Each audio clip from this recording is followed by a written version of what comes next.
Anyone can train harder. That's the easy part. But training smarter, now that's the real game changer.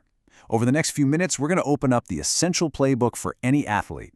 We'll break down the science and strategy that really turns all that effort into amazing results. So let's get into it. Really think about it. Is it just pure, raw talent?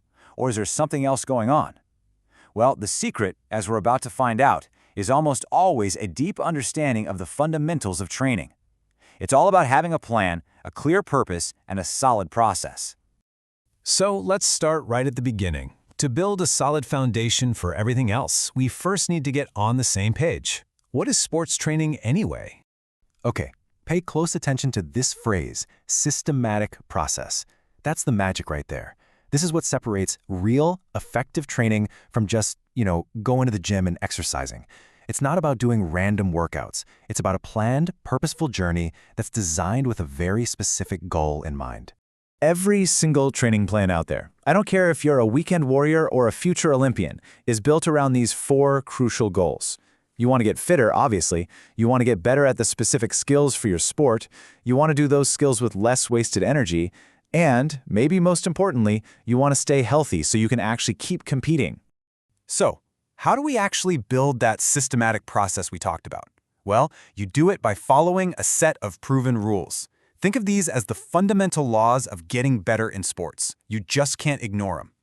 First up, we have overload. The whole idea is super simple. To get stronger, faster, or better, you have to challenge your body beyond what it's already used to.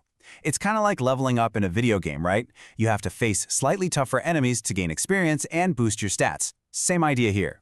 Now, progression is how you apply overload over the long haul. You can't just walk in one day and decide to double your workload. That's a recipe for disaster. It's more like climbing a staircase. You increase the challenge one step at a time, consistently, week after week, to reach new heights safely.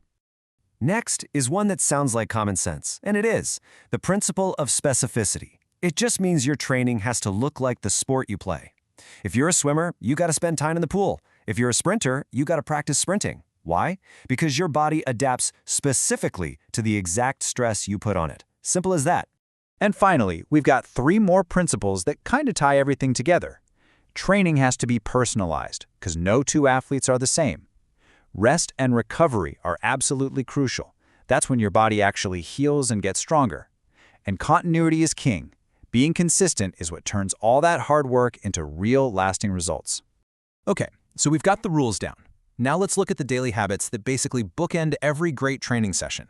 The all-important prep work, and of course, the recovery. A warm-up is like revving up a car engine on a cold day. You're using light activity and stretching to get your body ready for the intense work ahead, which helps prevent injury. Now, limbering down, or cool down, is the exact opposite. It's about gently bringing your body back down to its resting state. This helps cut down on that next day's soreness and really kicks off the recovery process. Honestly, both of these are non-negotiable. All right, we're warmed up and we know the principles. So what do we actually do in a workout? This is where the specific methods of training come into play. Most training methods are going to fall into one of these 4 foundational pillars. A really well-designed program is going to hit each one of these to build a complete, well-rounded athlete. From having the stamina to go the distance, to the power, quickness, and range of motion to excel. So let's just zoom in on one of these for a second. Strength. There are actually a few different ways to build it. Isometric is when your muscle tenses up but doesn't change length. Think about holding a plank. Isotonic is what you probably think of first, a muscle contracting with movement, like a bicep curl. And isokinetic involves a constant speed, which you usually see with specialized gym machines. Now, if you want a super powerful way to train multiple things at once, like strength and endurance, you've got circuit training. You just move from one exercise to the next with very little rest. It is a fantastic and really efficient way to boost your overall fitness, especially if you're short on time.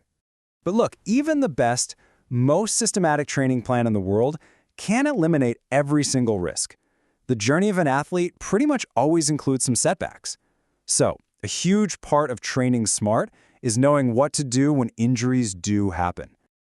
So, generally speaking, injuries fall into 2 big camps. You've got your soft tissue injuries, which affect muscles, ligaments, and tendons. We're talking sprains and strains here. Then you have bone and joint injuries, which are more serious, like fractures and dislocations. Knowing the difference is really key to figuring out the right way to respond. And for those really common soft tissue injuries, there's a simple, effective, and universally recognized first aid plan that every single athlete should know by heart. No exceptions. It's called RICE. First, R is for rest. Stop what you're doing immediately. Trying to push through the pain is just a terrible idea. Next, I is for ice. Get an ice pack on the area to help with pain and swelling. Then C is for compression. Wrap it with a bandage to give it support and limit that swelling even more. And finally, E is for elevation. Keep that injured part raised up above your heart. It's a simple little acronym for a really powerful first response. And there you have it, the foundational principles, the daily routines, the training methods, and even how to respond to an injury. This is your playbook. You now have the core knowledge you need to stop just training hard and to finally start training smart. So, the real question is, what are you going to do with all this? Think about one small, smart change you can make today. Are you finally going to add a proper cooldown? Maybe you'll tweak one exercise to make it more specific to your sport. The journey to becoming a truly great athlete doesn't start with some giant leap. It starts with one single intelligent step. What's yours going to be?